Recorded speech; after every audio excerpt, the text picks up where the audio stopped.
لكل هول من الأهوال مقتحم يا ربي بالمصطفى بلغ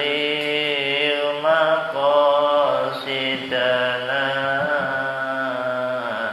واغفر لنا ما مضى يا واسع الكرم مولاي صل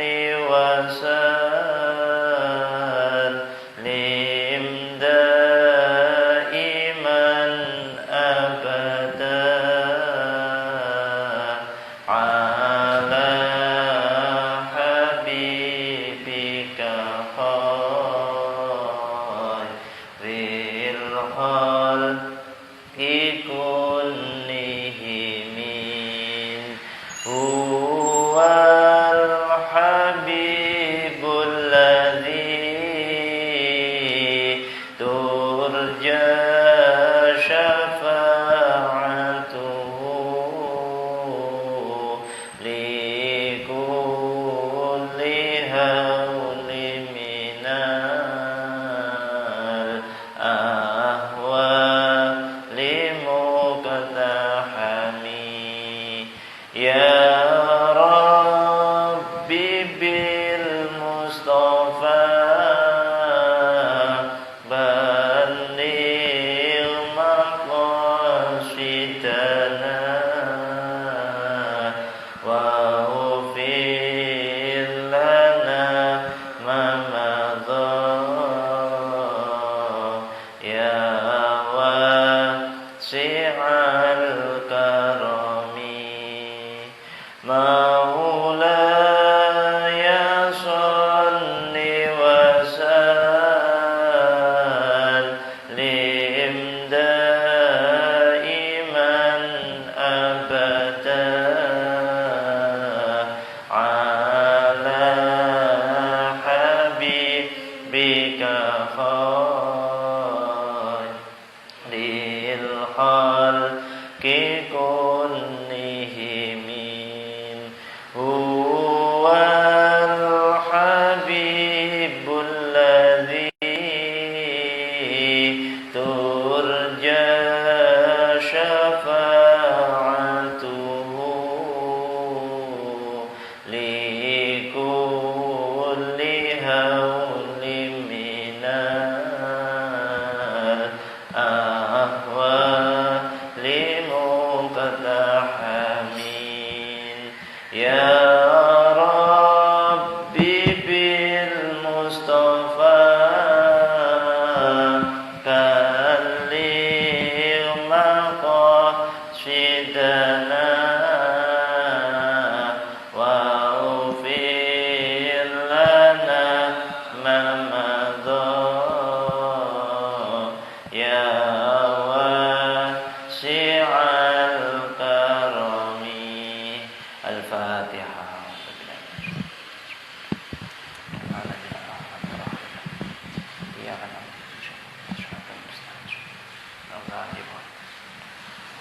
إذا إلهي تعالى وإلى حضرة النبي المصطفى رسول الله سيدنا ومولانا محمد صلى الله عليه وسلم وعلى آله وأزواجه وذريته وآل بيته الكرام وإلى حضرة ملائكة ملائكة جبريل ملائكة ميكائيل ملائكة إسرافيل ملائكة إسرائيل وإلى حضرة جميع الملائكة المقربين والمقربين وإلى حضرة جميع الخلفاء الراشدين سيدنا أبي بكر سيدنا عمر سيدنا عثمان سيدنا علي وإلى حضرة جميع الصحابة ومن المهاجرين ومن الأنصار ونقص خصوصا إلى حضرة صحابة عبد الله بن عباس وصحابة عبد الله بن مسعود وإلى حضرة أبي بن كعب وإلى حضرة زيد بن ثابت وإلى حضرة عبد الرحمن بن صخر وإلى حضرة صحابة بلال وإلى حضرة جميع تابعين وتابعي التابعين والعلماء والأنبياء والشهداء والصالحين وجميع المصنفين والمؤلفين والمفسرين والمحدثين والفقهاء وسائر الصوفية المحققين وأئمة الأربعة المجتهدين خصوصا حضرة سلطان الأولياء الشمس القادر الجيلاني رضي الله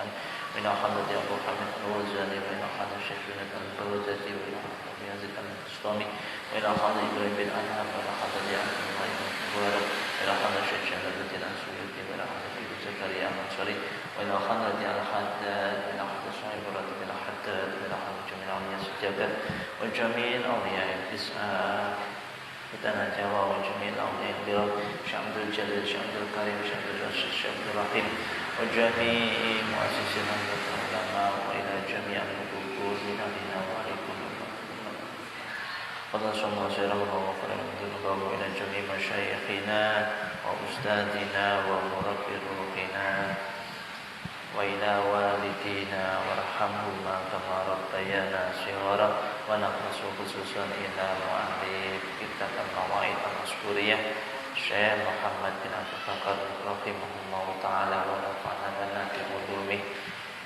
ولحاجاتنا في الدنيا والدنيا والآخرة ونخص خصوصا إلى مؤسس هذا المسجد قدس الله سره وغفر له ذنوبه الفاتحة أعوذ بالله من الشيطان الرجيم بسم الله الرحمن الرحيم الحمد لله رب العالمين الرحمن الرحيم مالك يوم الدين إياك نعبد وإياك نستعين اهدنا الصراط المستقيم صراط الذين أنعمت عليهم غير المغضوب عليهم ولا الضالين آمين أشهد أن لا إله إلا الله وأشهد أن محمدا رسول الله بسم الله الرحمن الرحيم سبحانك اللهم ربنا لا علم لنا إلا ما علمتنا إنك أنت العليم الحكيم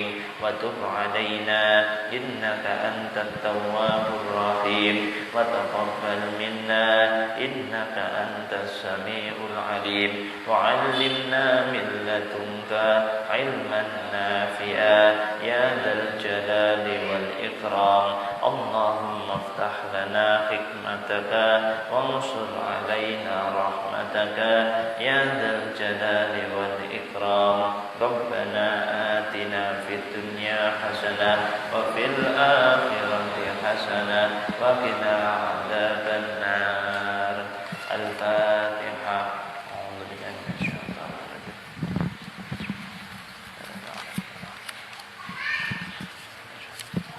صراط الذين أنعمت عليهم غير المغضوب عليهم آمين بسم الله الرحمن الرحيم رب اشرح لي صدري ويسر لي أمري واحلل عقدة من لساني yafqahu qawli. Pada hari kemarin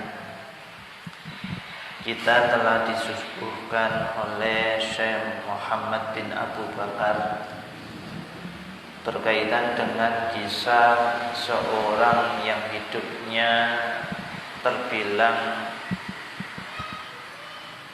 tidak baik sehingga menjadikan dirinya ternilai negatif, bahkan tak nampak kebaikan dalam dirinya sepanjang hidupnya di hadapan para masyarakat, sehingga ketika dia meninggal dunia masyarakat mengkategorikan orang tersebut bukan orang baik, namun seburuk-buruk orang, sehingga orang tersebut saat telah menjadi jenazah atau mayit, orang tersebut seolah-olah diperlakukan terserah oleh masyarakat.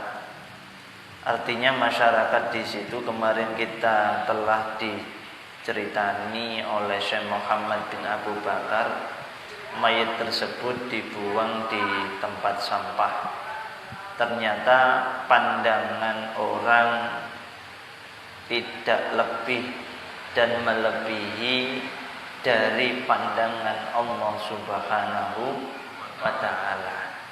Sehingga ada hukum atau pelajaran bagi kita, sejauh pandangan kita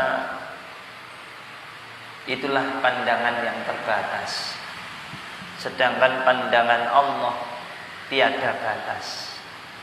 Ini menunjukkan bahwasannya Allah tetap pada posisinya, yaitu sebagai Khalik yang menguasai alam semesta tanpa batas, yang menciptakan makhluk-makhluknya di muka bumi ini juga tanpa batas.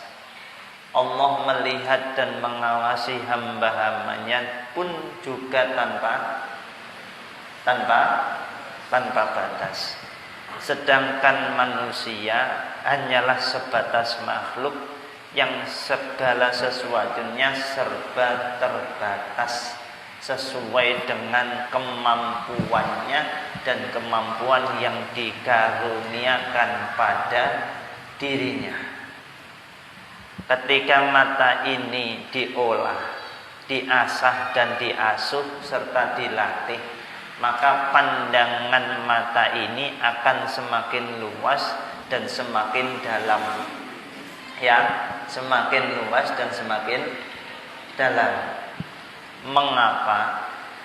Karena pandangan manusia tidak hanya sebatas pandangan zahirnya saja, tapi setidaknya orang itu bisa meningkatkan kualitasnya pada dimensi memandang arah batiniahnya. Mengapa demikian? Al-Quran sudah berkata, memberikan petunjuk kepada kita, yakni pada suratul Baqarah ayat 2. Bunyinya apa? Dzalikal kitabul la raiba fi hudan, terus alladzina yu'minuna bil ghaibi. Dzalikal kitabul la raiba fi. Bahasa gampang nani, Al-Quran sudah tidak ada keraguan dan tidak perlu diragukan lagi. Al-Quran merupakan kitab yang menyempurnakan kitab-kitab sebelumnya. Itu Al-Quran. Ibnu Arabi mengatakan mukjizat terbesar di muka bumi ini yang masih ada sampai hari ini, meskipun orang yang diberi mukjizat telah tiada, itu hanyalah Al-Quran. Al-Quran mulai awal turun sampai hari ini, itu tetap tak ada seorang pun yang mampu mengubah, merubah, mengganti, membuat tiruan Al-Quran. Itu Al-Quranul Karim. Itu merupakan sebuah mukjizat. Kalau kita ngomong Al-Quran tidak akan pernah habis. Buktinya apa nggak pernah habis? Ulama seantero dunia itu cukup banyak, ya. Tahun ini menginjak tahun 1442 Hijriah. Masainya 2021 Masehi. Ulama seantero dunia wakai orang, mereka mencoba dengan kemampuan keilmuannya dan dalamnya kejernihan hatinya, mencoba mengurai setiap lafaz-lafaz yang ada di dalam Al-Quran, melahirkan dua hal. Yang pertama tafsir, yang kedua takwil. Dua hal itu dibukukan menjadi kitab tafsir, kitab-kitab atau kutubut tafsir, kitab-kitab tafsir. Ada kutubut atau kitab takwil, kitab-kitab takwil. itu kalau dikumpulkan sudah hampir ratusan, bahkan ribuan kitab. Bahkan tafsir itu ada yang 1000 jilid. Itu ada milik ulama India. Itu nulis tafsir jumlahnya 1000 ya. Kemudian muncul, apakah ada ulama perempuan yang menulis tafsir? Ada. Ada yang menulis tafsir itu 17 jilid perempuan. Ada yang sekitar 19 jilid ulama tafsir perempuan. Artinya segala kalangan, baik itu laki-laki maupun perempuan. Di situ mencoba menggali, menjelaskan isi kandungan Al-Quran. Dan sampai hari ini belum berhenti dan belum selesai, dan nggak akan selesai Al-Quran itu dijelaskan. Itu Al-Quran. Kemudian orang mencoba untuk meniru, menduplicated, atau ingin mencoba, bukan menduplikat, atau ingin merubah kalimat-kalimat di dalam Al-Quran. Sampai hari ini tak ada seorang pun yang mampu membuat tandingan Al-Quran. Meskipun zaman dulu itu orang-orang itu hebat. Sebelum Nabi Muhammad SAW mendapatkan wahyu Al-Quran, Arab waktu itu, Arab jahiliyah itu sudah maju, tingkat sastranya tinggi. Kami pernah membaca sejarah sastra waktu itu sampai diadakan sebuah namanya musabaqah syu'ara fi syi'ri atau fi syi'rihim, yaitu musabaqah para penyair waktu itu ya. Penyair waktu itu diadakan sebuah tempat yang begitu luas, itu melantunkan syair-syair indah. Siapa yang menang maka akan mendapatkan hadiah berpeti-peti emas. Itu apresiasi. Nah, kalau kita bukan musabaqah syu'ara, tapi musabaqah qiraatil Quran, musabaqah apalan Al-Quran. Sayangi hadiahnya mung titik 5 juta. Hadiah titik 5 juta. Koyok tanda kutip kurang ada menghargai Al-Quran. Padahal zaman jahiliyah dulu syair ini bukan Al-Quran ya, syair itu dihargai berpeti-peti emas terbuat dari dinar, atau dinar itu kan mata uang dari emas. Kalau dirham itu perak. Jadi dikasih berpeti-peti. Ya kalau dikuruskan di sini ya sembuh. Berapa? Saking menghargai syair-syair waktu itu. Enggak hanya di situ.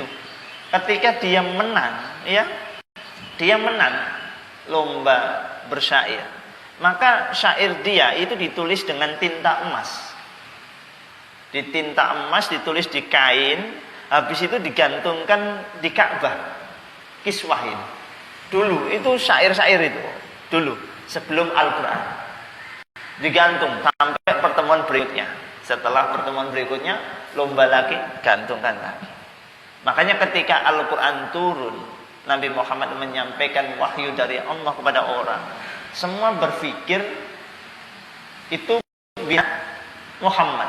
Makanya Nabi Muhammad disetel oleh Allah, tidak menjadi seperti mereka. Makanya dikatakan menjadi pribadi yang ummi. Ya, sama tahu ya sejarahnya. Nabi Muhammad itu orang yang ummi. Andaikan Nabi Muhammad diposisikan sama dengan kualitas orang-orang penyair waktu itu ya, itu pasti tidak ada yang percaya kalau itu adalah kalamullah. Ini diantara rahasia kenapa Al-Quran itu begitu hebatnya, dibawa juga orang hebat. Akhirnya orang-orang membuat tandingan. Bahkan di sejarah itu saya nulis itu banyak surah-surah Al-Quran itu mencoba para penyair-penyair itu membuat yang semisal. Kalau surat Al-Fil kita kalau baca gimana surat Al-Fil?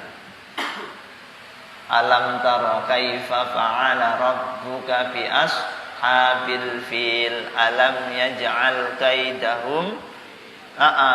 Dulu ada zamannya Nabi, orang mencoba membuat tandingan surah Al-Fil, Al-Fil, Mal-Fil, Mahwafil, Fil.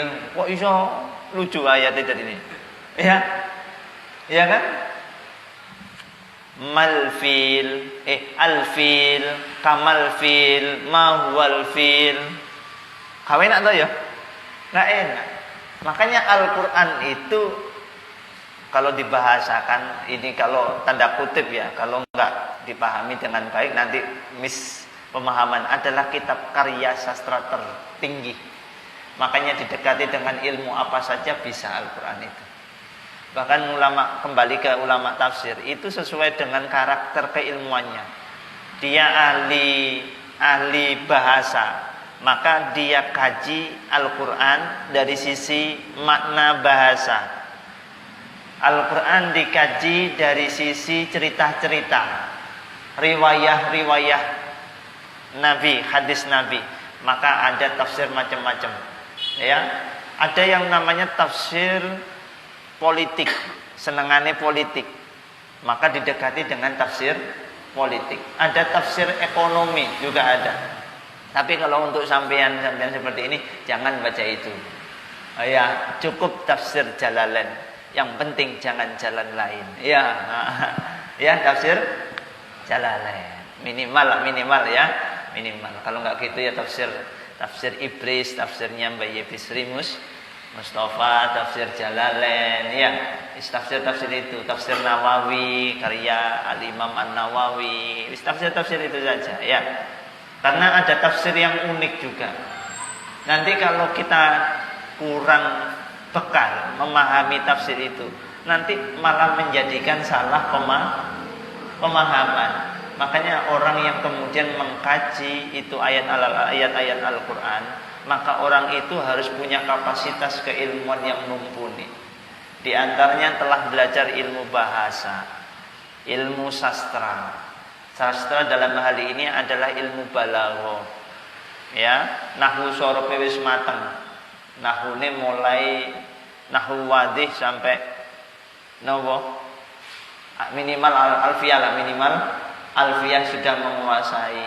Sorof, amsilah tasrifiyah menguasai, kemudian nadhum maksud yang menguasai dan lain sebagainya. Ilmu bahasa, ilmu sejarah juga harus menguasai dan lain sebagainya. Banyak ilmu-ilmu yang harus dikuasai, termasuk ilmu tentang ulumut tafsir dan juga ulumul hadis. Bagaimana menentukan hadis. Terus kemudian dapat memilah dan memilih mana cerita yang benar, mana cerita yang tidak benar, untuk mengurai isi daripada ayat Al-Quran.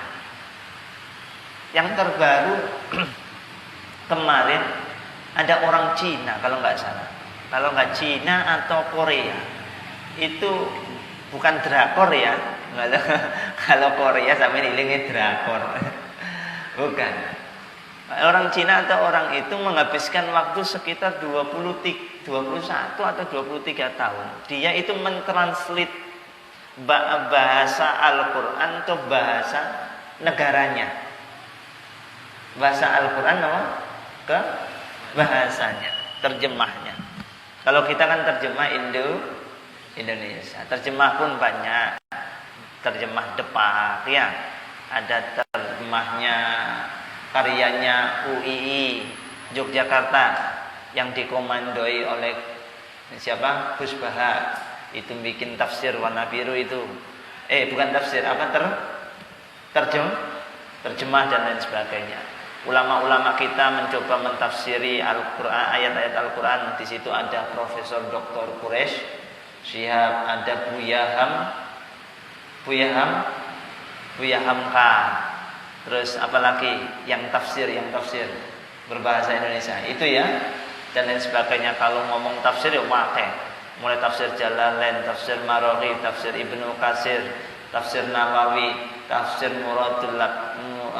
Nafsir Murad, kemudian tafsir Baghawi, tafsir Sawi, terus tafsir wis pakai wis sebut kok bingung kabeh. Ya, itu luar biasanya Al-Qur'an. Kemudian kembali, dzalikal kitabul la raiba fi hudal lil muttaqin. Maka orang-orang yang masuk kategori orang yang bertakwa, ingin meningkatkan dirinya pada derajat ketakwaan, pasti dia akan membutuhkan yang namanya hudan, petunjuk. Ya, petunjuk. Selalu mencari petunjuk. Kalau ngomong kita petunjuk diambil langsung dari Al-Quran, tanpa dia memiliki basic kemampuan yang mapan, bisa-bisa ditafsiri ngawur. Iya, sesuai dengan nafsunya, sesuai dengan keinginannya, bahkan bisa-bisa membenarkan perilakunya, tidak lagi objektif tapi berdasarkan kepentingan. Ini malah bahaya dipaksakan. Maka petunjuk ini yang bisa mengantarkan, yang bisa menjelaskan siapa? Ya ahli-ahli Al-Quran. Ya, ahli-ahli Al-Quran. Dalam hal ini ya para ulama yang diberikan basic kemampuan. Makanya kita jangan sampai lepas dari para ulama. Minta petunjuk pada ulama. Gimana ketika dapat hal seperti ini? Maksudnya kayak gimana? Di-sharingkan, dikomunikasikan, minta petunjuk. Maka jangan sampai kita menjadi pribadi yang rugi, merasa diri kita paling pintar, merasa diri kita paling bisa, sehingga kita nggak pernah yang meminta petunjuk, bahkan nasihat kepada para ulama. Itu bahaya. Itu bahaya. Nanti akhirnya kita menjadi terbiasa kalau kita jarang kemudian meminta petunjuk kepada orang-orang soleh, orang-orang alim, maka hati kita akan menjadi atos, gersang. Gersang. Karena apa? Para ulama-ulama adalah pewaris para nabi. Andaikan kita hidup pada nabi enak, kita tinggal tanya kepada nabi. Enak kan? Enak. Tapi ya gimana lagi? Kita hidup jauh dari zamannya nabi. Zaman terdekat kita siapa? Yang ulama. Ulama itu kan jamak dari kata alim. Ya di daerahmu siapa yang kamu anggap alim, itu jadi tuntunan, jadi panutan, tempat bertanya. Ya kan? Tempat bertanya. Seperti ketika kemarin kita sebelum Ramadan ada acara namanya Nisfu Sya'ban. Tanya kepada orang alim, apa amaliyah Nisfu Sya'ban? Sehingga apa yang kita kerjakan di malam Nisfu Sya'ban itu sesuai dengan arahan ulama, yang ulama itu atau orang alim itu juga telah dapat arahan dari gurunya, gurunya dari gurunya, gurunya dari gurunya, gurunya dari gurunya, gurunya dari gurunya, sampai gurunya dari imam mujtahid, imam mujtahid dari gurunya, gurunya, sampai kemudian tabi'in atau tabi'in, kemudian sahabat, dan sambung sampai Rasulullah. Sehingga apa yang menjadi kebiasaan yang kita lakukan amaliyah sesuai dengan ajaran dan tuntunan Rasulullah, itu aman. Tapi kalau kita moro-moro nglakoni dhewe gawe napa? Kegiatan dhewe tanpa kita napa? Tanyakan kepada para alim, ya bisa-bisa napa? Gurune setan. Gurune setan. Makanya cek ngaji kitab kudu digurono. Ngaji Quran ya kudu digurono. Cek deres beda. Cek ngaji. Tahu bedanya deres sama ngaji? Deres itu kan mengulang. Ngaji itu membetulkan. Kita belajar mocone tepak tagak, sing bener tagak piye ngene. Kudu digurukno. Meskipun itu Al-Qur'an. Enek wong anti wong apik. Anti wong pokoke, enek wong anti wong. Wis aku iki pinter.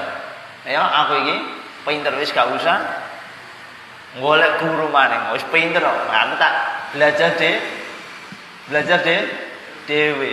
Meskipun orang itu pintar nyundul langit, ya.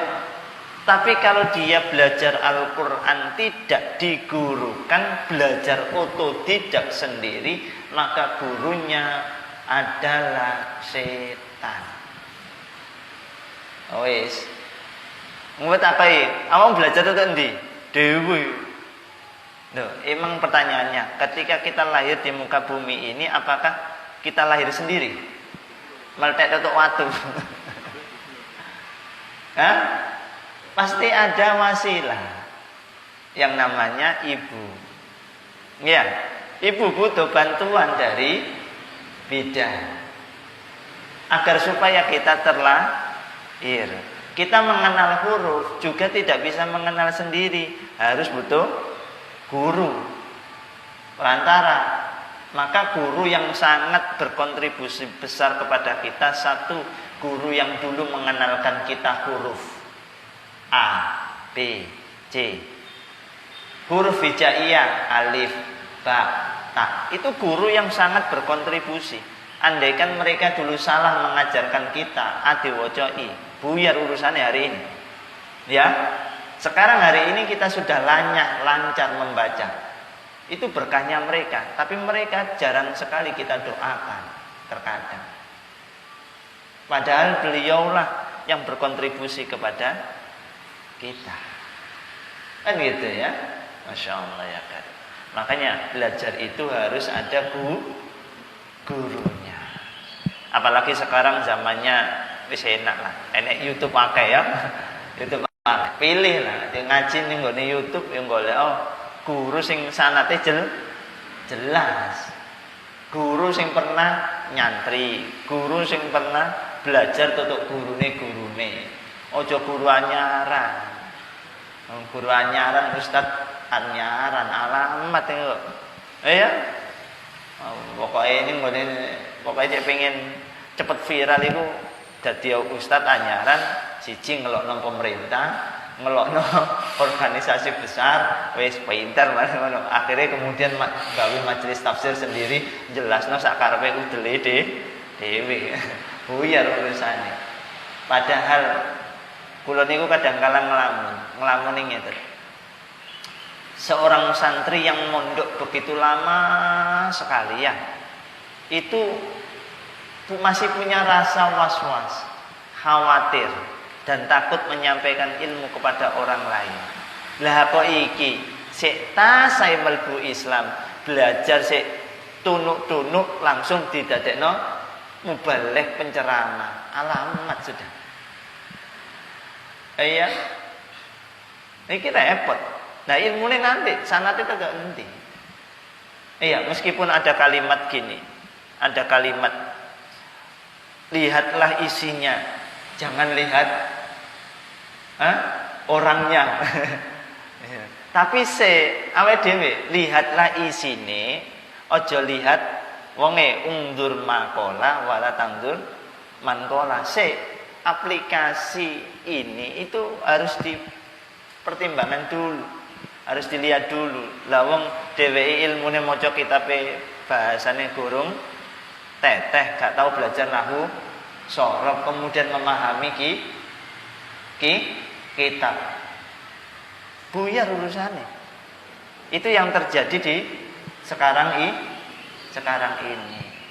Makanya tradisi-tradisi membaca kitab seperti ini perlu dilestarikan. Meskipun yang nggone internet wae wis, internet Google kan golek wae. Wae yang nggone Google, wae. Kalau sampean golek terjemah Usfuriyah, wae.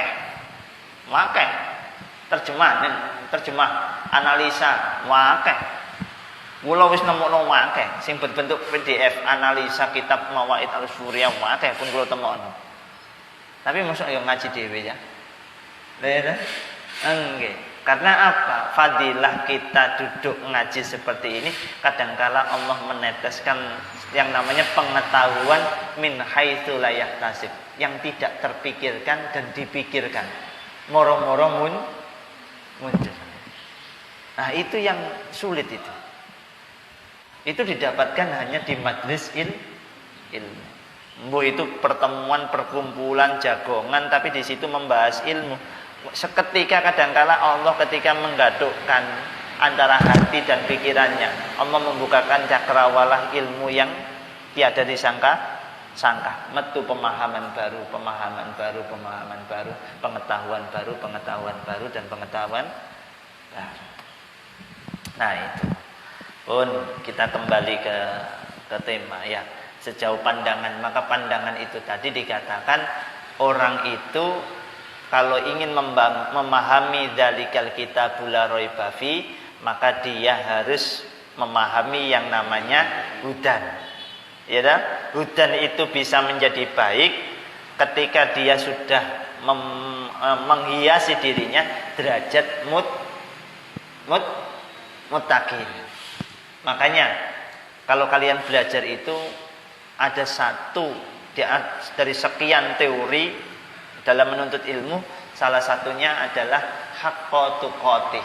Dengan sebenar-benar kamu merasa khawatir ketika belajar seperti ini, ilmu yang kamu peroleh bukan ilmu yang manfaat. Harus khawatir. Yang kedua, khawatir kamu salah tompo, sehingga ilmu yang kalian peroleh tidak lagi bermanfaat. Itu harus khawatir. Punya rasa khawatir. Khawatir hatinya tidak bersih, tapi berbagai macam kepentingan. Itu namanya haqqo tuqatih.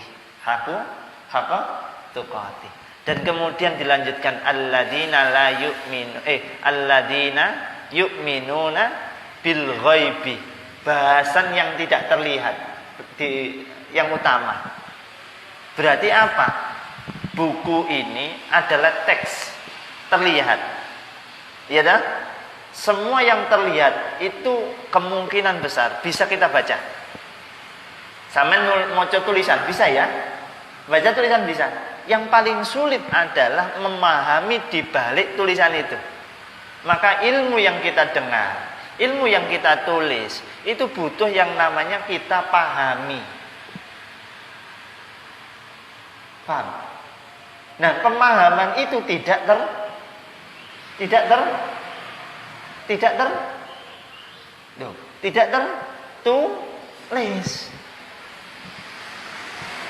Ngoten lho.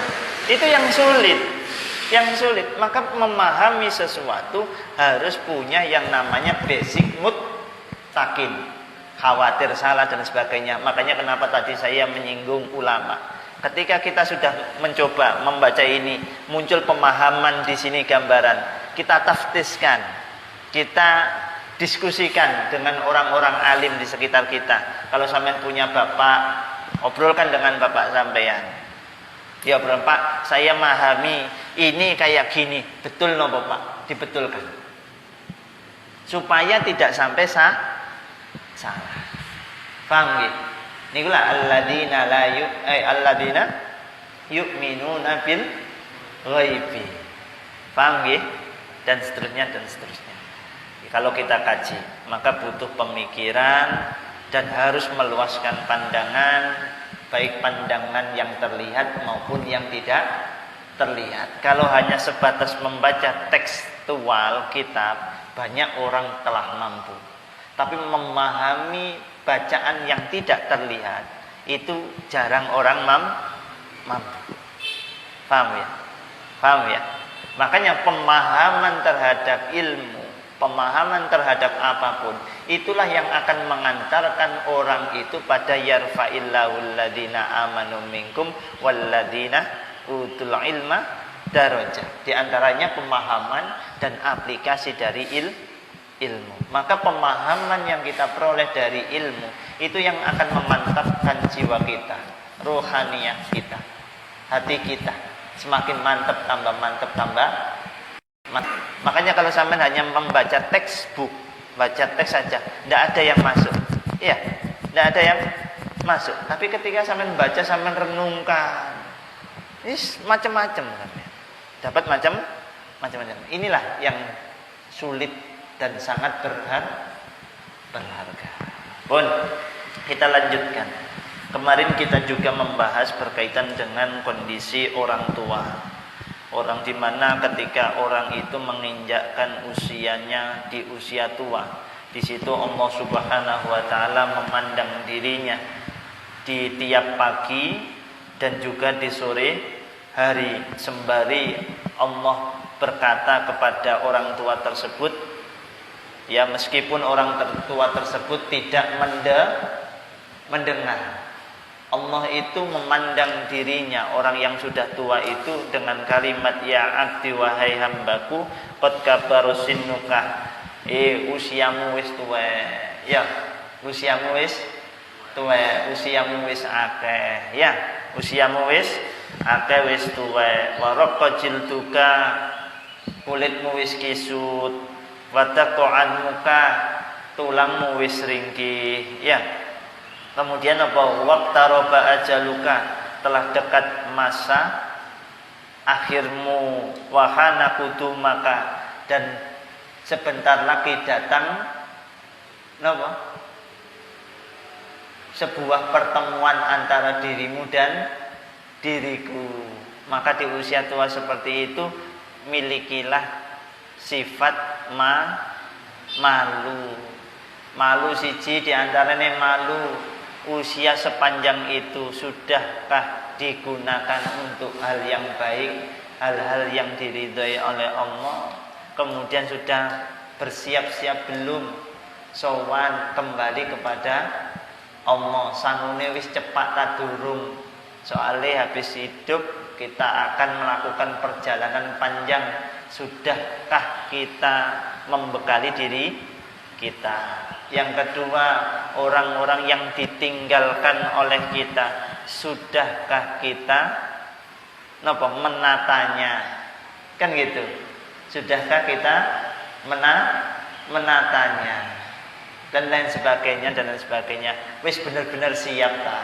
Bahasanya seperti itu. Maka kemudian di usia ketika orang itu sudah keluar namanya uban. Kula nggih uban nggih. Nggih, wis mikir kula niki. Wis mulai mikir. Karena kematian tidak mengenal usia, baik tua maupun muda. Kan gitu ya. Baik tua maupun muda. Makanya istilah mati, nggih, mati. M-A-T-I. Mati. Mati niku napa? Awake dhewe kudu eling. Mati niku napa? Mati, M-A-T-I. M niku napa? Manusia semuanya akan mengalami kematian. Karena itu takdir. Kullu nafsin dha'iqatul maut. Pun nggih? Akan tetapi waktunya tidak bisa ditebak. Waktu bisa panjang juga. Tidak tidak hanya sakit dulu, tidak harus tua dulu, tidak harus muda dulu. Makanya kadang-kala tiyang niku nyun sewu, kadang-kala niku cek enek nyun sewu wong pecah. Biasanya takoki mesti langsung takoki loro opo. Padahal kematian, asbab menuju kematian seseorang itu tidak hanya sakit. Tapi kadangkala orang sudah terlalu latah. Latahnya apa? Menghubungkan sakit itu mesti membawa kematian. Padahal tidak semua sakit membawa kematian. Allah telah menunjukkan begitu banyak orang yang sakit kemudian sembuh, bukan malah mati. Nah inilah. Makanya kalau kita tahu Jangan dikit-dikit nopo. Wong iku mati loro apa? Iya dah. Lah kadang-kala kepleset jedebuk mati. Iya dah. Ya kan dintup tawon mati. Keselak ndok mati. Gitu. Kadang-kala ya, kadang-kala nopo? Tabrakan mati. Kesandung mati. Terus apa meneh kadang-kala? Kesengat listrik mati. Terus apa? Ya? Kena mercon mati. Terus kadang-kala tengah-tengah sholat, iya kayak kemarin ya, ada apa banser ya, banser yang sedo itu ketika dalam kondisi sholat. Apakah sakit juga? Enggak, itu nopo? Sholat ya? Ya? Iya. Jadi min asbab menuju kematian itu banyak. Tapi terkadang orang itu nyun sewu terlalu latah, kemudian beranggapan kematian itu mesti datang dari sakit. Makanya ketika ada orang sakit mesti wedine ora umum, wedi mati. Makanya kalau sampean ke rumah sakit itu biasanya kan akeh wong brok-brok. Nang cepet waras, kuatir mati. Kuatir apa? Mati. Padahal kadang-kala nguntal pil ya. Mati. Kan itu ya. Paham ya? Jangan membatasi kematian itu hanya pada sakit. Ngoten nggih? Pun biar kita itu ada positive thinking. Kita berobat untuk sehat, bukan untuk iya. Paham ya? Nggih. Pun itu. Kemudian berikutnya tidak tua, tidak muda. Kadangkala belum lahir di muka bumi ini wis mati di dalam kandungan. Kadangkala bayi usia piro meninggal. Arek usia MTSN atau MTS meninggal. SMP yo enek, alia yo enek, arek kuliah yo enek, wong tua enek. Wis gak pandang. Ngoten. Nah, makanya kalau di dalam Daqaiqul Akhbar itu diceritakan sepanjang hari, setiap hari malaikat maut mendatangi kita masing-masing itu minimal 70 kali. Ditengok wajah kita. Ayo. Ya. Reza. Ya. 70 kali. Kita itu tiap hari dilihat. Kalau itu diterangkan dalam kitab Daqaiqul Akhbar. Kemudian nah, ini mati itu merupakan atau ini salah satu rahasia ilahi, rahasiane Allah. Ngoten. Pun sudah itu kaitannya. Wis gak ngomong ngono, mare wedi. Ya. Nggih. Fa ana astahi min syaibatika. Sesungguhnya aku Allah ya izin nguasi awakmu wis tuwa. Lah tuwa ngono kate tak azab ya aku izin. Makane awakmu kudu duwe sifat izin. Cek iso ya sowan ning ngene aku Gusti Allah maksude. Niku dalam kondisi wis bener-bener siap. Karena Allah itu tidak tega menyiksa hambanya. Makanya ada Rahman, ada Rahim. Kan itu. Makanya kita itu jangan sampai tiap hari itu melepaskan diri dari minta yang namanya diberi rahmat oleh Allah. Ya. Makanya ada doa gini. Allahumma rahamna ya Allah fa inna rahmataka arjalana min jami'i a'malina. Allahumma rahamna ya Allah, jenengan paringi rahmat, jenengan welas asihi, jenengan boten tegoi. Ya, Allahumma rahamna, dateng kita. Fa inna rahmataka setuhune rahmat panjenengan iku arja, luweh tak arep-arep min jami'i a'malina, ketimbang amal-amal kita. Karena kita bisa beramal itu karena diberi rahmat. Kita tidak bisa bergerak, tidak bisa melakukan amal tanpa diberi rahmat. Nah, itu jangan sampai kita melepaskan diri meminta doa. di samping meminta ampunan.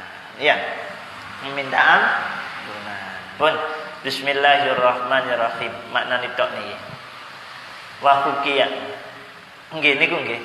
Wa hukiya lan den critakake. Apa inna aliyan sak temene Ali radhiyallahu taala anhu. Allahumma amin. Allahumma amin. Iku kana ono sapa Ali yadhabu berangkat ilal jamaati maring jamaah. Suatu ketika diceritakan Ali ini hendak berangkat jamaah ke masjid. Jamaah ke masjid. Ampun. Jamaah ke masjid li sholatil fajri maring nglampahi salat subuh. Musri'an alhamdulillah. Jadi sampean pengen tetep warep iku maca nomor loro maca Quran. Mulak marah kayak glegek-glegekan. Nggih. Musri'an hale napa? Musri'an hale wong kang inggal-inggal. Wong Sayyidina Ali kate berangkat jamaah ning gone masjid cepet-cepet krana wis telat. Nggih, wis telat. Akhirnya mlakune digagih-gagihno, langkahnya dipercepat.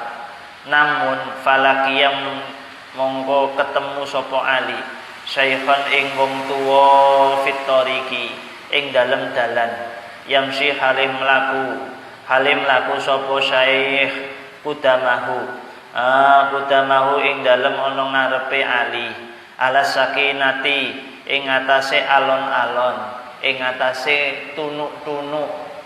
Wong tuwa biasane mlakune tunuk alon-alon alas sakinati ing atase mlaku alon-alon wal waqari lan anteng. Wal waqari lan apa? Anteng fi salakit tariqi ing dalem tengah-tengahe dalan. Wa ma marra lan orang lewati sapa Aliun Ali radhiyallahu taala anhu. Allahumma amin. Takriman krana mulyaake lahu maring syekh wa ta'diman lan ngagungake li syaibatihi krana tuwane syekh, li syaibatihi krana tuwane syekh hatta hana sehingga teka mongsone apa waktu tulu isyamsi, waktu munculi srengenge. Nggih. Apa waktu tulu isyamsi, waktu munculi napa srengenge. Sayyidina Ali niki badhe berangkat jamaah ten kene masjid. Krana wektune wis telat, akhire Sayyidina Ali cepet-cepet gagi-gagi menuju napa? Masjid. Gagi-gagi berangkate. Lah kok ten kene tengah dalan ketemu enek wong tuwa. Wis banget tuwane, mlakune tunuk-tunuk, alon-alon, anteng kaya wong gak bubu belas. Cek jawane awake dhewe ngono ku cek jamaah wis telat, meskipun ning ngarepe awake dhewe enek wong tuwa niku disalib tan mlaku ning burine. Salib kesuwen lek. Nggih. Sayyidina Ali kepanggih wonten tiyang sepuh mlakune tunuk-tunuk niku mboten kados awake dhewe. Sayyidina Ali niku ngentosi mlaku ten ngene wingkinge tiyang sing sepuh niku. Ya Allah, gak wani nyalip krana napa takriman wa ta'diman, krana mulyaake wong tuwa. Iki adab wong enom ning gone wong tuwa. Makane aja mlangkah ning ngarepe wong tuwek. Nah, makane Jawa iku enak. Sampeyan oleh nglangkah ngarepe wong tuwek asalkan sondok dingkluk, ya to? Nggih, amit. Nuwun sewu. Jawa pemisin tuwek gak duwe sewu le. Gak payu. Nggih. Nggih, nderek langkung. Makanya sampean cek lewat ning ngarepe wong baik numpak sepeda maupun mlaku cek ketemu wong sing luwih tuwa cek iso nyopo. Enggak, kaya ada nom saiki. Mang cok ae, dadah babae. Dadah babae. Nggih, takriman wa ta'diman Sayyidina Ali mulyakno krana wong wis tuwa. Wa ta'diman lan ngegungno krana dheweke sampun tuwa. Akhirnya melaku alon-alon melakukan alon Sayyidina Ali ya melu alon padahal wektale wis telat ya wis kate selesai wis kate rampung salate Kanjeng Nabi ya sampai nopo sampai melaku alon-alon niki sampai hampir sing jenenge nopo tumeka waktu muncule berarti mlakune yo oh wahalan glono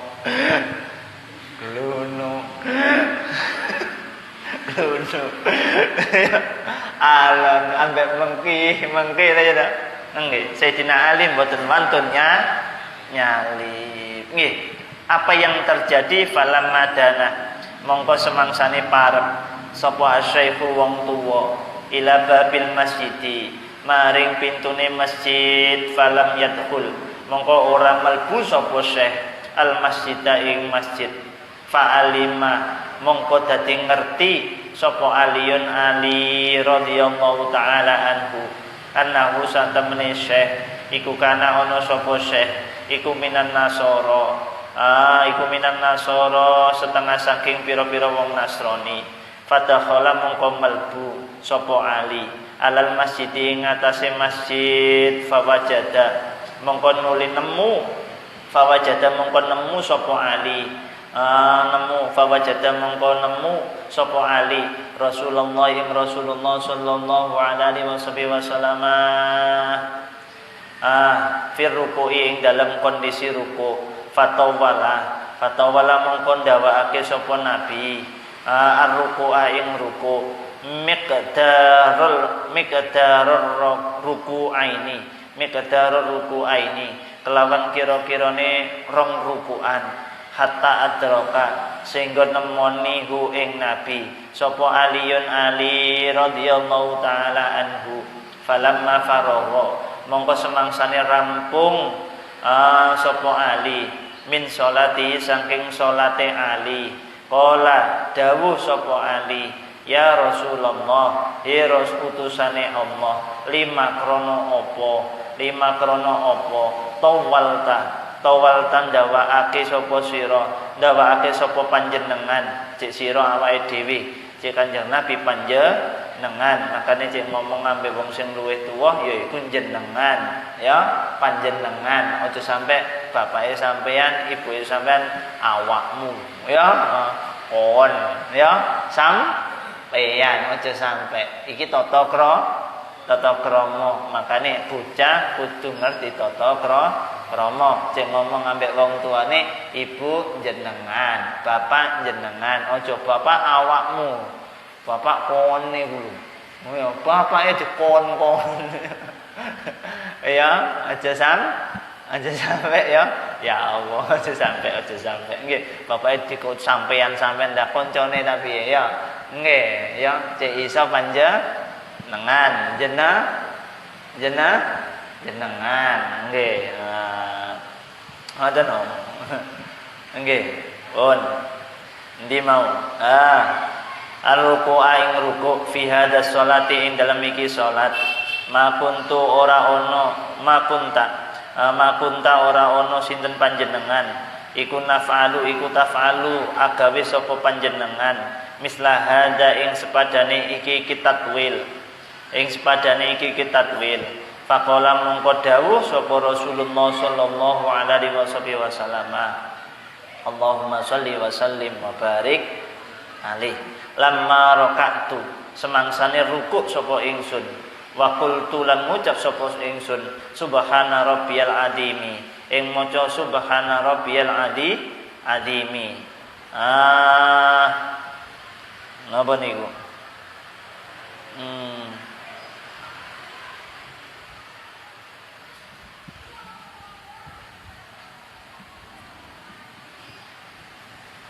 kama kaya barang kana ana iku wirdi kebiasaan ingsun wa aratu lan ngarepake sapa ingsun an arfa'a ing yen to ngangkat sapa ingsun roksi ing sirah ingsun jaa dumadaan teko sapa Jibril tiba-tiba Jibril datang wa wadha'a lan nyeleh sapa Jibril jaa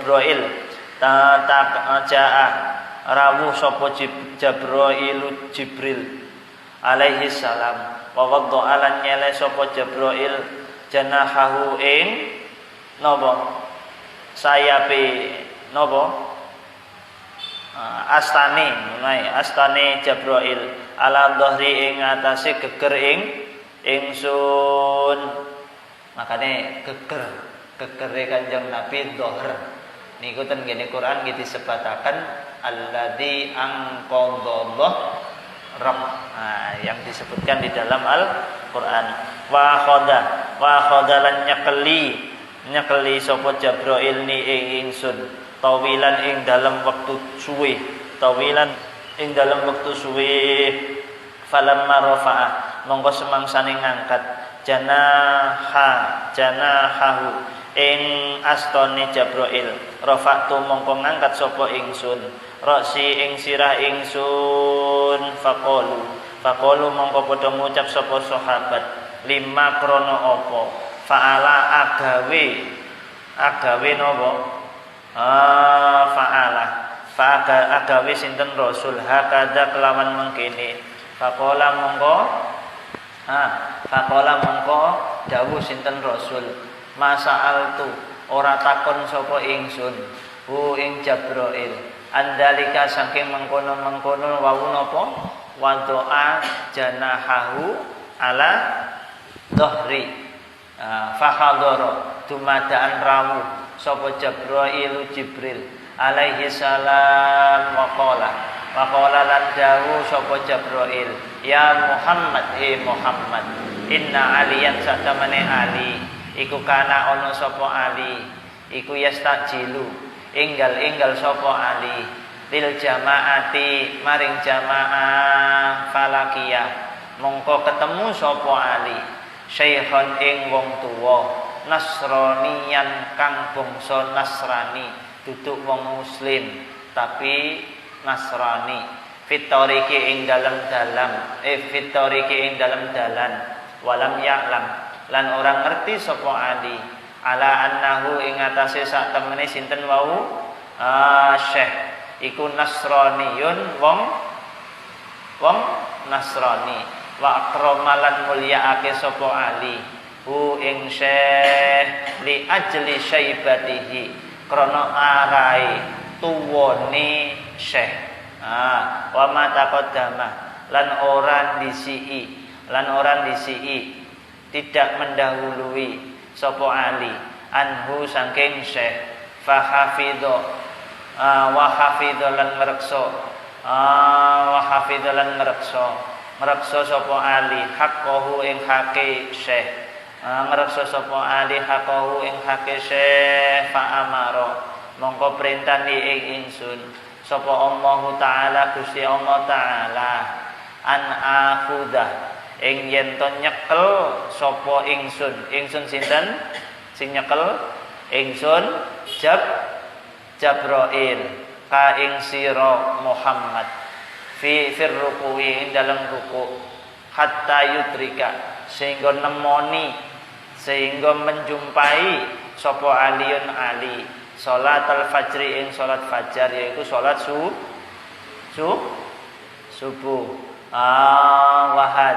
wahada utawi iki ud'u iku laisa ora ono apa hada iku bi'ajabin kelawan gawokake wa ajabul wa nggih napa wa ajabil ajabi wa ajabul ajabi utawi kang luweh luweh menakjubkane perkara kang menakjubkan utawi napa kang luweh menakjubkane perkara kang menakjubkan iku anallaha taala stune Allah taala iku amaro perintah. Iku amaro perintah sinten Allah Mikaila ing malaikat Mikail ayyakuda ing yento nyekeli sapa Mikail asyamsya ing srengenge bijana hihi kelawan astane Mikail hatta la tatlu'a sehingga orang muncul apa asyamsu srengenge tawilan ing dalem mangsa suwe dicekeli ambek malaikat Mikail srengenge ne sehingga orang muncul ing dalem wektu suwe li ajli aliyin krana arai Ali radhiyallahu taala anhu Allahumma amin waqala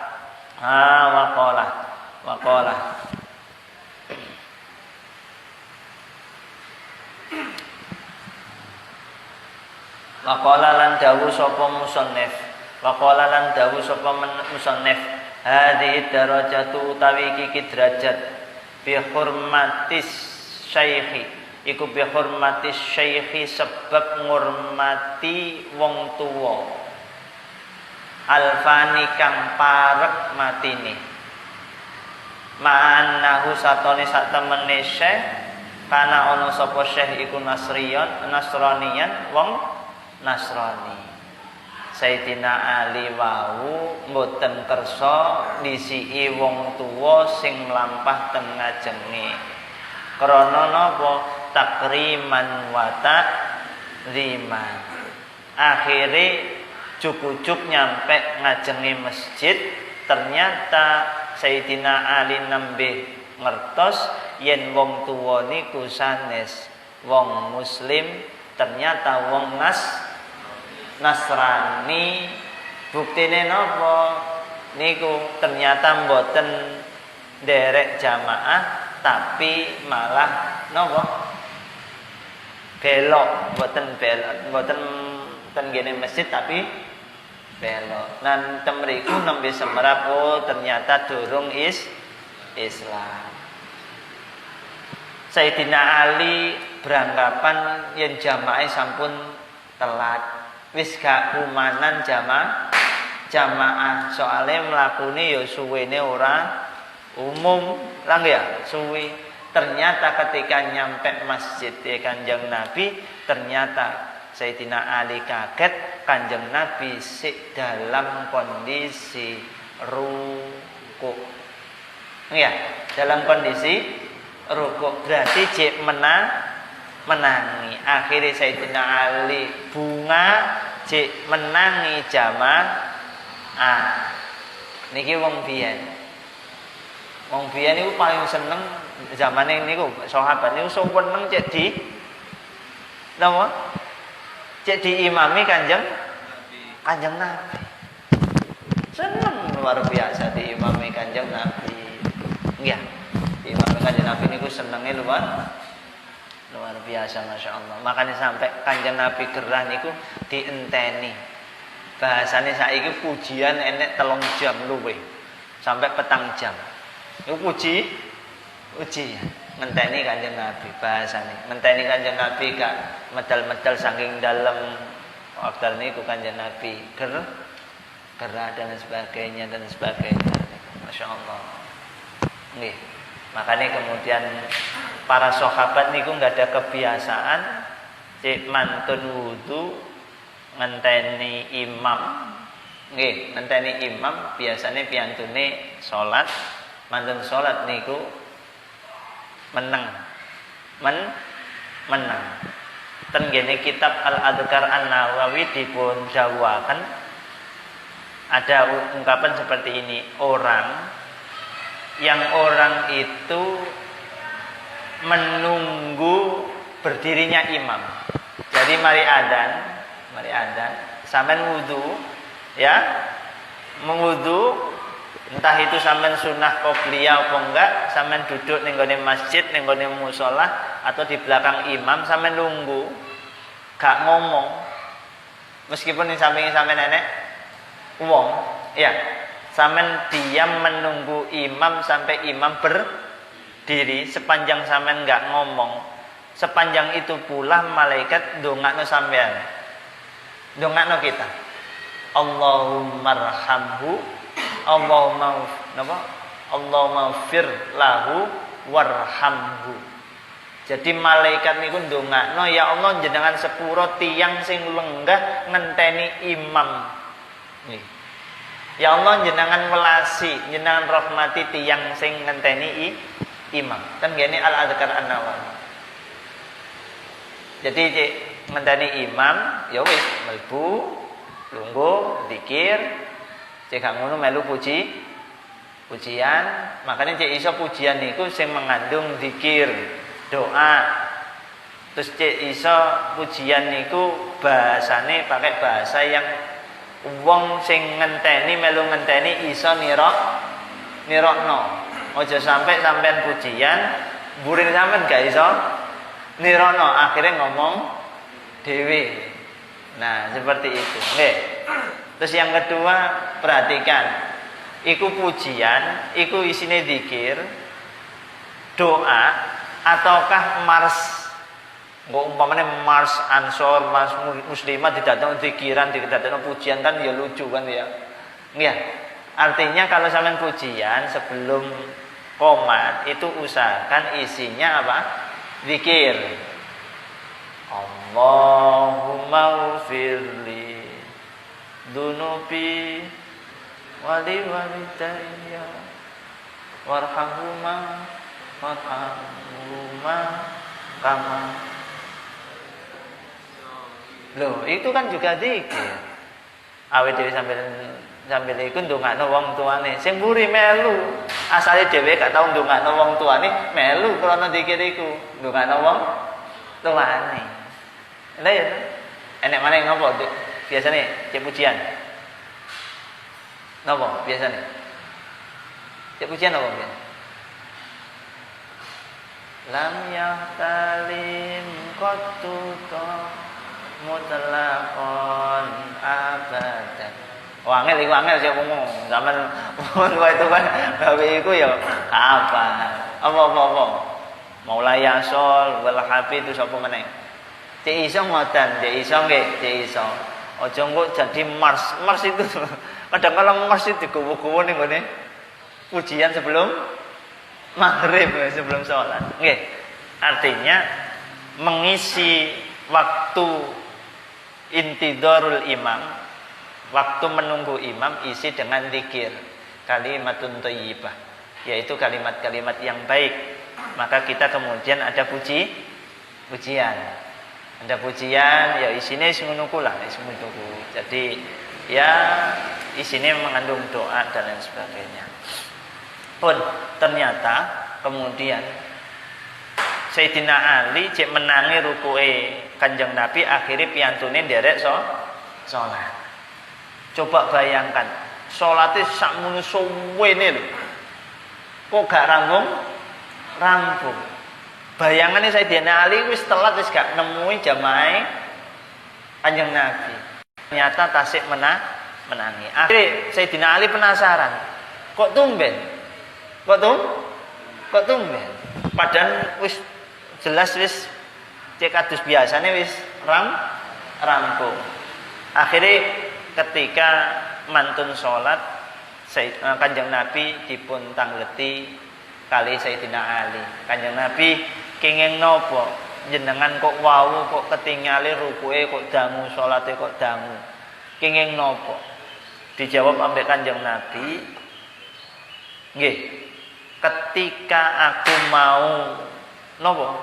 Ketika saya tadi ruku, ketika membaca subhana rabbiyal azimi wa bihamdi, itu tiba-tiba malaikat Jibril itu datang dan kemudian menekan punggung saya, sehingga saya tidak bisa untuk mengangkat punggung saya.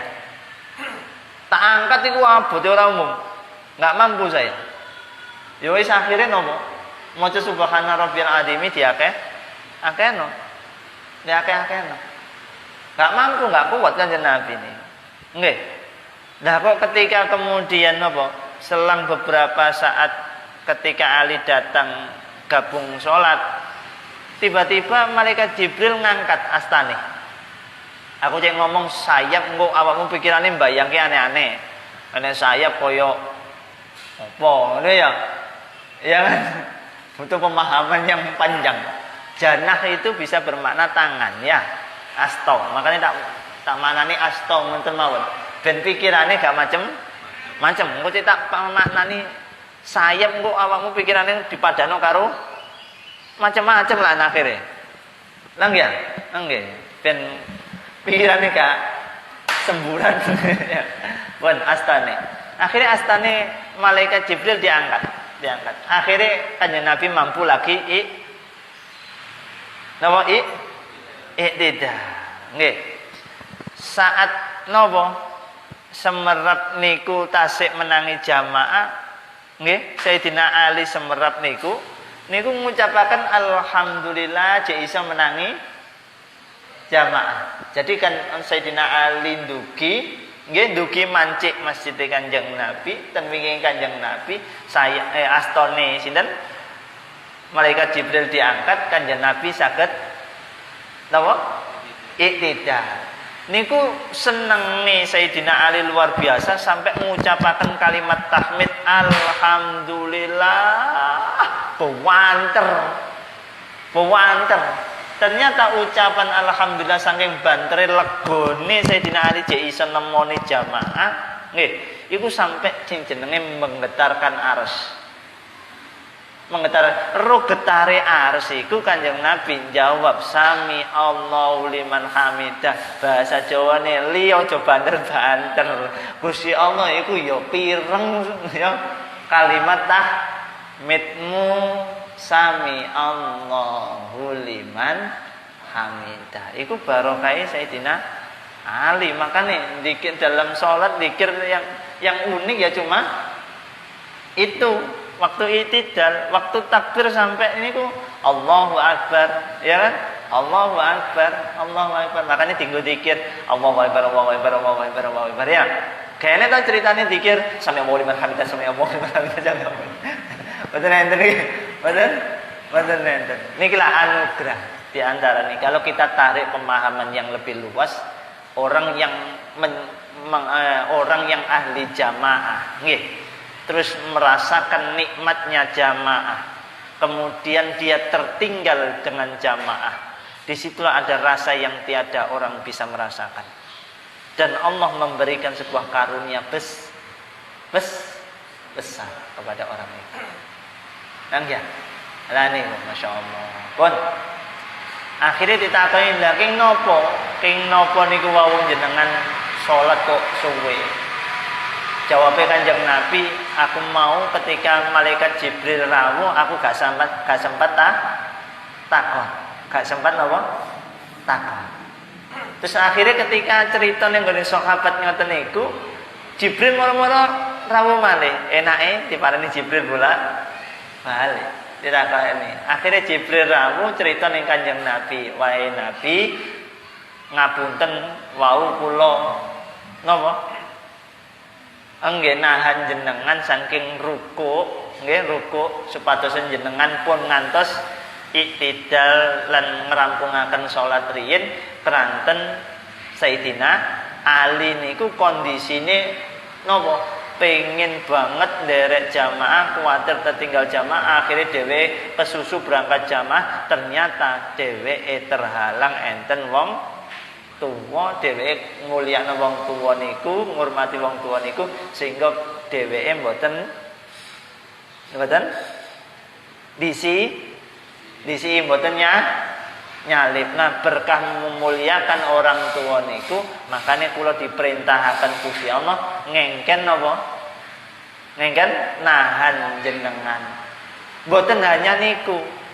Keistimewaan kemuliaan sing diperoleh Sayyidina Ali mboten niku mawon Kanjeng Nabi, tapi malaikat Mikail nggih diperintah kali Gusti Allah.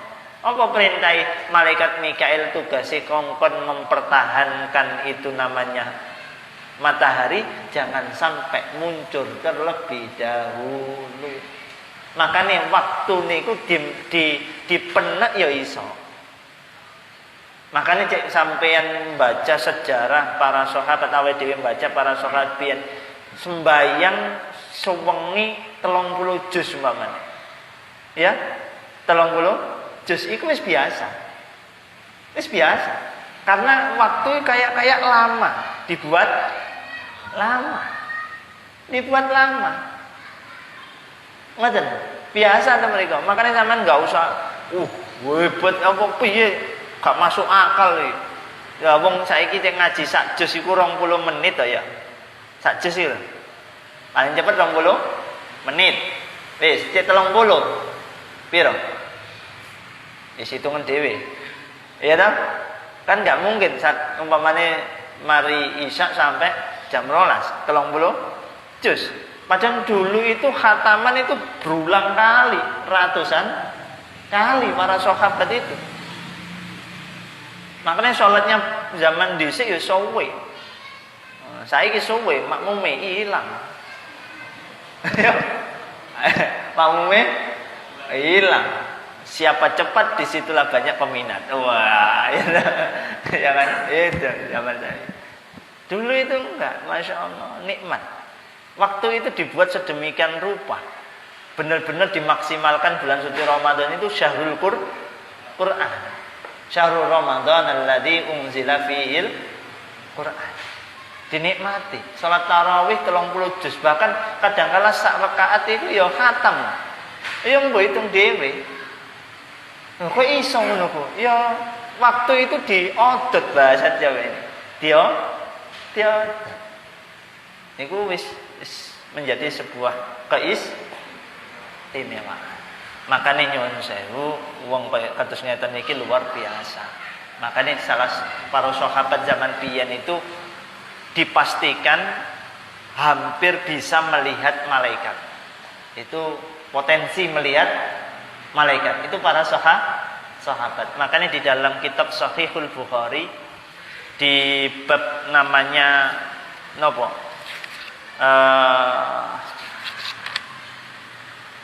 Nopo? Istilah turune ketenangan, nggih, keturune ketenangan dalam membaca Al-Qur'an. Di situ ada salah seorang sahabat namanya Usaid bin Khudair. Usaid bin Khudair niku ketika membaca Al-Qur'an niku malaikat niku royokan ngrungokno. Royokan ngrungokno. Karena napa? Karena senenge ning gone Al-Qur'an.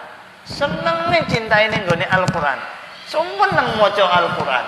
Pokoke bahagiane luar biasa.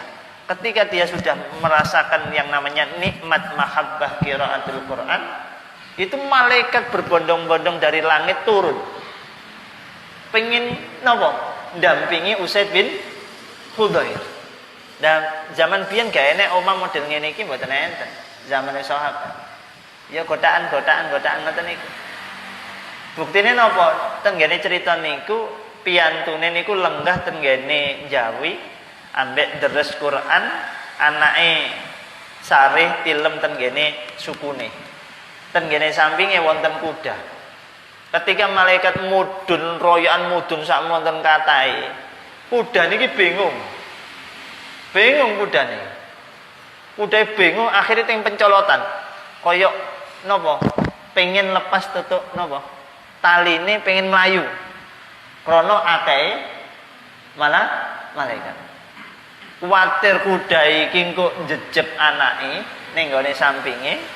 Akhirnya mandek maca Qur'ane. Ketika mandek kudae tenang maneh.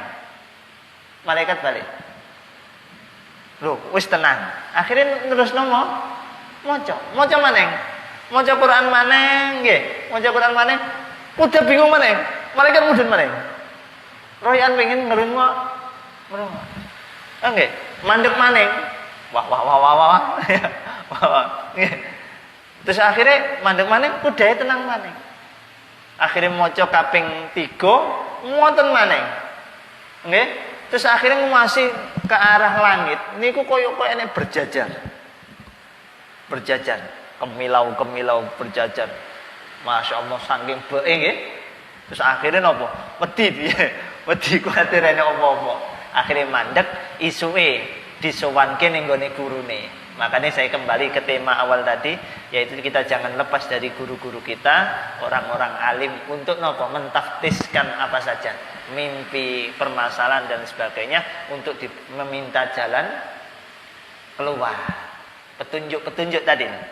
Nah, para sahabat Usaid bin Khudair niki nggih sowan ngene Kanjeng Nabi. Cerita Kanjeng Nabi wau dalu niku kula kok mengalami sebuah kejadian aneh. Ketika kula maos Al-Qur'an, ketika baca Al-Qur'an niku kuda kula niku koyo kate berot pengin melayu. Niku berulang kali terjadi. Lah kula ningali ten ngene napa? Langit niku kados kemilau padang jengkrang koyo enten bahasa awake dhewe koyo sungkle ngoten niku. Koyo napa? Sungkle padange luar biasa. Dijawab ambek Kanjeng Nabi. Iku cek mbok terusno. Iya, cek mbok terusno. Wong sekitarmu bakal ketok malaikat-malaikat ini.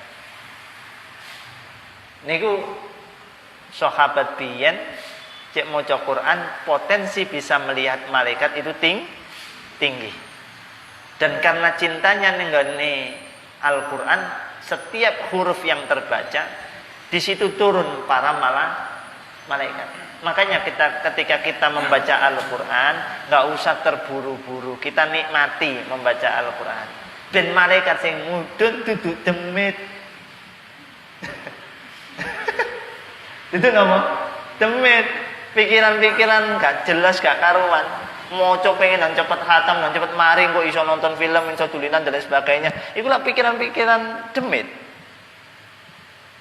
Akhirnya nopo tidak memunculkan yang namanya sakinah, ketenangan hati. Makanya wong maca Quran iku sajane kudu iso mengantarkan pada ketenangan hati. Wong maca Quran iku kudu tenang hatine, obat penawar dari segala macam penyakit hati dan lain sebagainya maca Al-Qur'an.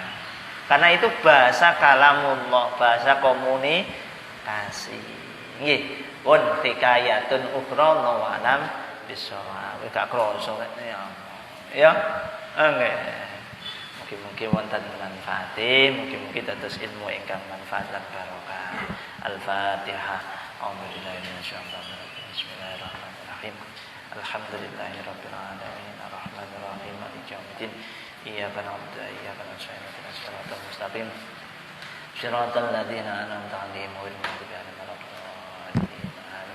Rabbi fanfa'na bi barakatihim wa dinal husna bi hurmatihim wa amitna fi tariqatihim wa mu'afatihim minal fitani. Rabbi fanfa'na bi barakatihim wa dinal husna bi hurmatihim wa amitna fi tariqatihim wa mu'afatihim minal fitani. Rabbi fanfa'na bi barakatihim wa dinal husna bi hurmatihim wa amitna fi tariqatihim wa mu'afatihim fitani. Bismillahirrahmanirrahim. Allahumma inni astaudi'uka ma 'allamtanihi fartudhu ilayya inda hajati ilaihi wa la tunsinihi ya rabbal alamin. Al-Fatihah.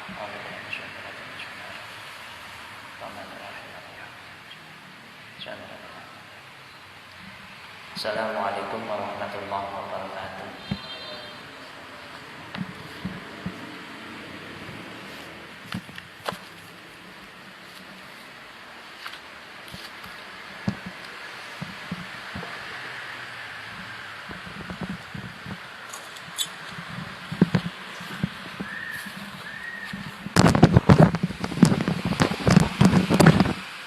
Khatam dah, tidak khatam dah. Enggak dikejut ke malam 14. Tadi yang ada cerita-cerita.